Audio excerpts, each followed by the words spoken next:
Pemirsa, ambruknya sebuah rumah di Kota Cimahi, Jawa Barat terekam kamera warga. Ya, bangunan 2 lantai tersebut ambruk diduga akibat konstruksi lapuk dan erosi di bagian fondasi.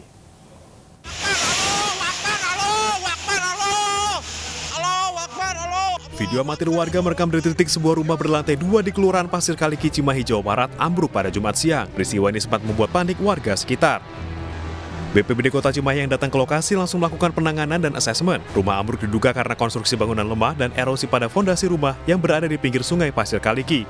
Tanda-tanda awal ambruknya rumah sudah dirasakan sejak 1 hingga 2 bulan sebelumnya. Tembok bawah juga sudah mengalami pergeseran. Kemudian 2 minggu setelah itu kita laporan ke pihak RT RW, kemudian diteruskan ke kelurahan mungkin ya Pak ya. Karena kemarin sempat benteng dulu yang sebelah sini yang ambruk gitu. Jadi kita laporan cepat-cepat ke pihak kelurahan. Akibat bangunan yang konturnya lemah karena diakibatkan usia. Kemudian seperti yang tampak di sini ada kali besar juga, terjadi erosi sehingga kirmir yang pertamanya itu rubuh, kemudian membawa sedimen, menggerus sedimen yang berada di bawah rumah. Ini sudah terjadi berpotensi sejak 3 bulan yang lalu. Tidak ada korban dalam musibah ini karena penghuni rumah sudah dievakuasi beberapa hari sebelumnya. Pemkot Cimahi akan segera memperbaiki konstruksi talut sungai yang rusak. Dari Cimahi, Jawa Barat, Yuwono Ayus melaporkan. Sebuah tempat penimbunan BBM di Cilegon, Banten terbakar pada Jumat malam. Sementara ledakan hebat terjadi di sebuah agen gas LPG di Duren Sawit, Jakarta Timur. Sedangkan di Tangerang, 2 orang tewas dalam kebakaran tempat usaha laundry.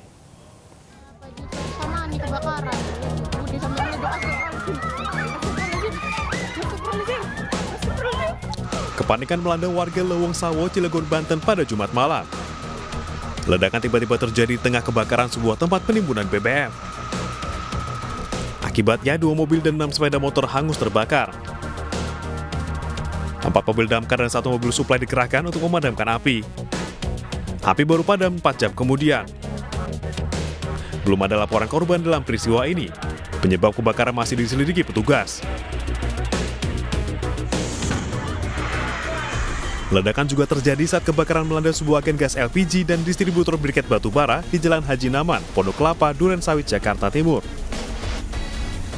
Banyaknya bahan yang mudah terbakar membuat api cepat merambat hingga menghanguskan hampir seluruh bangunan. Kebakaran diduga dipicu kebocoran tabung gas berukuran 50 kg. 1 karyawan mengalami luka ringan. 14 unit mobil damkar dikerahkan untuk memadamkan api. Bau sudah menyengat.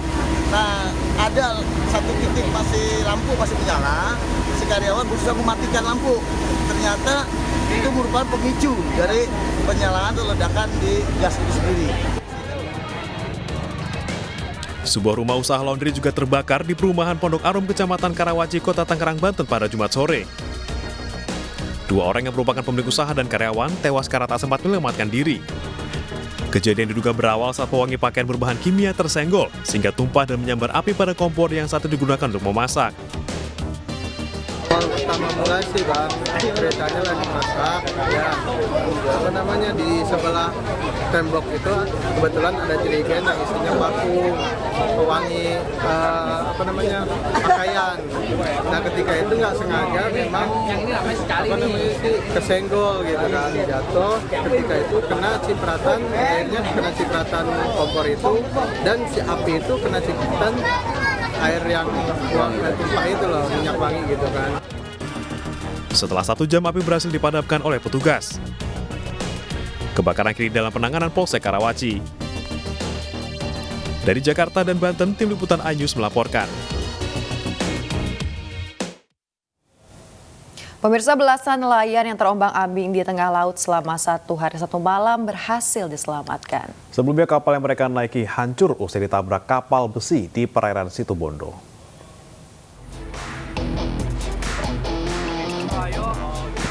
Anak buah kapal layar motor Baroka berhasil mengevakuasi 15 nelayan yang terombang-ambing di perairan Situbondo, Jawa Timur. Sebelumnya, kapal Hidayah yang mereka naiki hancur akibat ditabrak kapal besi.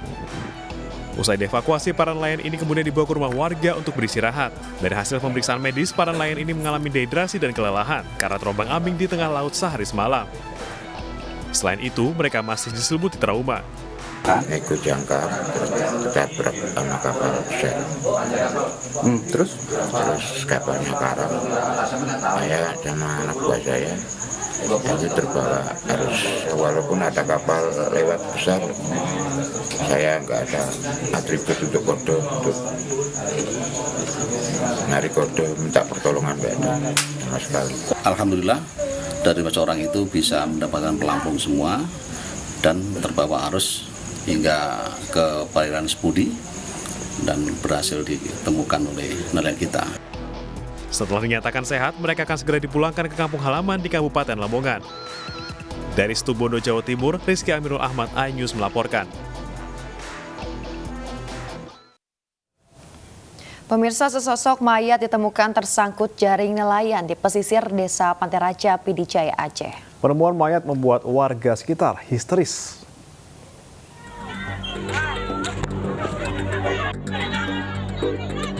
Ratusan warga pesisir Desa Pantai Raja, Pidijaya, Aceh digegerkan dengan penemuan sesosok mayat. Tak hanya berkerumun, sejumlah warga bahkan histeris atas penemuan ini. Mayat ditemukan tersangkut di jaring milik seorang nelayan saat akan melaut pada Jumat siang. Sebelumnya, seorang santri dilaporkan hilang dan sempat dilakukan pencarian menggunakan 10 kapal nelayan. Jenazah nih, Bang? Yang menemukan jenazah pada masyarakat nelayan yang namanya Yusrianto. Nah, ditemukan di mana nih, Bang? Pas di depan kuala. Depan kuala ya? Di luar. Kondisi mayat setelah ditemukan gimana itu, Bang? Meninggal. Ya, Jenazah kemudian dibawa ke Rumah Sakit Umum Daerah Pidijaya untuk divisum. Dari Pidijaya, Aceh, Jamal Pangwa, iNews melaporkan.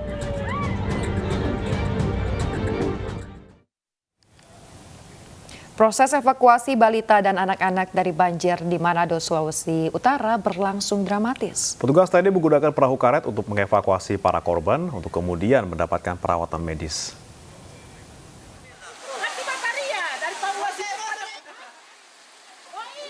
Personil TNI Korem 131 Santiago dan Kodam 13 Merdeka mengevakuasi warga yang terjebak banjir di Kelurahan Komoluar, lingkungan 1 Manado.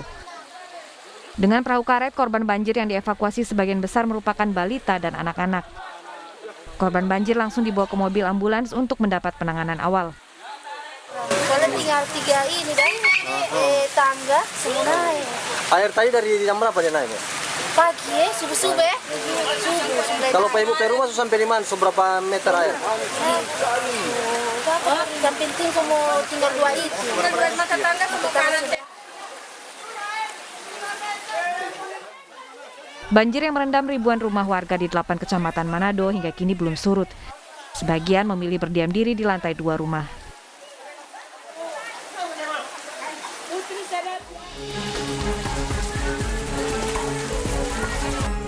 Ribuan rumah di 8 kecamatan kota Manado terendam banjir usai 4 jam diguyur hujan. Kecamatan terdampak banjir diantaranya Wanea, Sario, dan Wenang. Banjir disebabkan meluapnya sungai besar yaitu Sungai Sawangan dan Dasyondanu. Di Kelurahan Komoluar, banjir melanda sejak pukul 5 pagi. Ketinggian air mencapai hingga 2 meter sehingga warga harus mengungsi. Sampai sekarang ini untuk di belakang sana, di depan di dekat rumah itu sampai di leher. Hingga kini, warga masih mengungsi dan berharap banjir segera surut. Dari Manado, Sulawesi Utara, Jeffrey Langi, iNews melaporkan. Sopir angkutan kota menabrak sejumlah pengendara motor di Deli Serdang, Sumatera Utara. Akibatnya 1 orang tewas dan 1 lainnya luka-luka.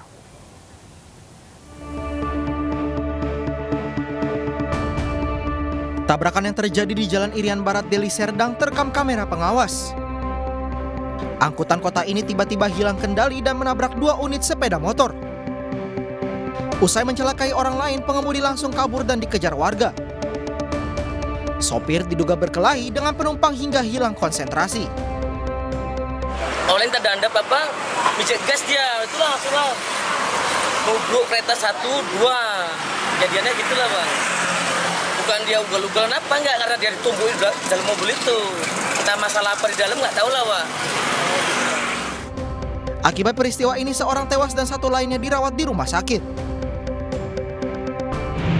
Saat ini hasil pemeriksaan masih didalami oleh dari unit lantas hasil pemeriksaannya. Nanti setelah proses pemeriksaan selesai akan kami informasikan lebih lanjut. Pelaku mendekam di tahanan usai ditangkap warga. Polisi pun terus mendalami keterangan pelaku. Dari Medan, Sumatera Utara, Adi Palapa Harhab, iNews melaporkan. Mahasiswa Universitas Indonesia Muhammad Hasya yang tewas saat kecelakaan dengan mobil yang dikemudikan oleh pensiunan Polri ditetapkan sebagai tersangka. Muhammad Hasya ditetapkan sebagai tersangka lantaran dianggap lalai dalam berkendara. Assalamualaikum warahmatullahi wabarakatuh. Setelah dilakukan gelar perkara dan memeriksa sejumlah saksi, termasuk rekan korban yang berada di lokasi kejadian, Ditlantas Polda Metro Jaya menetapkan Muhammad Hasya sebagai tersangka.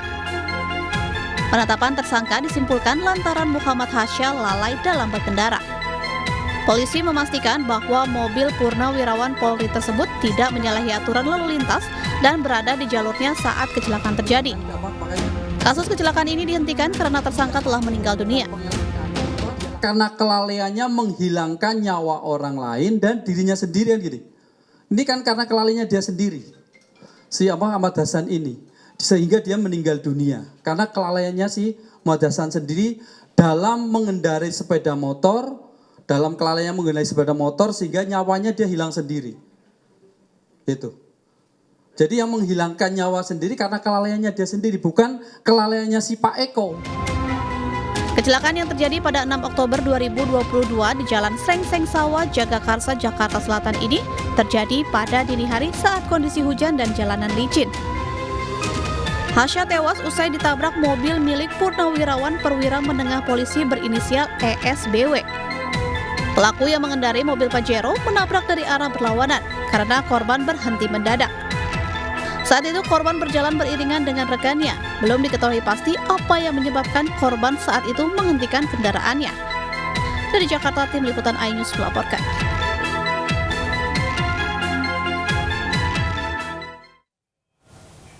Kuasa hukum mahasiswi yang menjadi korban tabrak lari di Cianjur, Jawa Barat menunjukkan data berbeda dari hasil pemeriksaan Satlantas Polres Cianjur.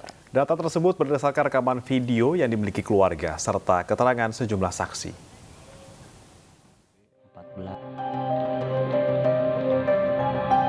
Kasus tabrak lari seorang mahasiswi Selvi Amalia Nuraini memasuki babak baru. Kuasa hukum keluarga Selvi kali ini merilis data berbeda dari hasil pemeriksaan Satlantas Polres Cianjur. Data yang ditunjukkan pihak keluarga ini berdasarkan pada rekaman video serta keterangan saksi-saksi yang ada di lokasi kejadian di Cianjur, Jawa Barat. Perbedaan rekaman video terletak pada merek mobil yang menabrak korban. Mobil yang menabrak diduga berada dalam rombongan kendaraan Polda Metro Jaya. Karena itu, kuasa hukum meminta kepolisian agar membandingkan data versi polisi dengan rekaman yang dimiliki oleh keluarga. Dan saya udah perdalam, ya kita udah mengerucut versi kita, yaitu mengerucut ke mobil Kijang gitu. Kijang, Innova aja. Innova. Tapi kalau versinya kepolisian ya itu ada penyusup gitu. Mobil Audi. Iya betul, seperti itu infonya Pak. Jadi kan ada dua versi ya. Nah, kita saling menghormati lah. Iya. Sebelumnya, Selvi Amalia Nuraini tewas akibat tabrak lari di Jalan Raya Bandung, Kabupaten Cianjur pada tanggal 20 Januari 2023 lalu. Korban diduga ditabrak oleh rombongan pejabat polisi. Namun, polisi menyatakan mobil sedan yang menabrak korban tidak termasuk dalam rombongan kendaraan polisi. Pernyataan polisi ini berdasarkan kamera pengawas di sejumlah titik serta keterangan saksi. Dari Cianjur, Jawa Barat, Muhammad Andi, iNews melaporkan.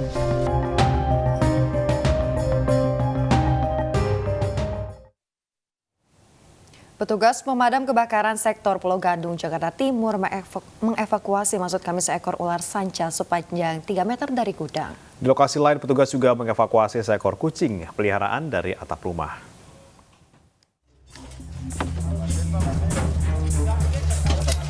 Petugas pemadam kebakaran mengevakuasi seekor ular sanca sepanjang 3 meter di Kayu Putih, Pulau Gadung, Jakarta Timur. Ular sanca ini bersembunyi di bawah papan reklame sebuah gudang. Saat hendak ditangkap petugas, ular sempat menyerang. Dalam waktu setengah jam, petugas berhasil menangkap ular dengan pencapit dan dimasukkan ke dalam karung. Terima kasih kepada tim pemadam dari sektor Pulau Gadung yang telah mengevakuasi ular sanca batik panjang kurang lebih 3 meter di Petugas damkar yang sama kemudian mengevakuasi seekor kucing peliharaan dari atap rumah di Rawamangun. Kucing ini terjebak di atas atap saat bermain di luar rumah. Ketika ditangkap, kucing bersembunyi di sela atap hingga menyulitkan petugas. Namun dengan kesabaran, kucing bisa dievakuasi dan diserahkan ke pemiliknya. Dari Jakarta, Rio Manik, iNews melaporkan.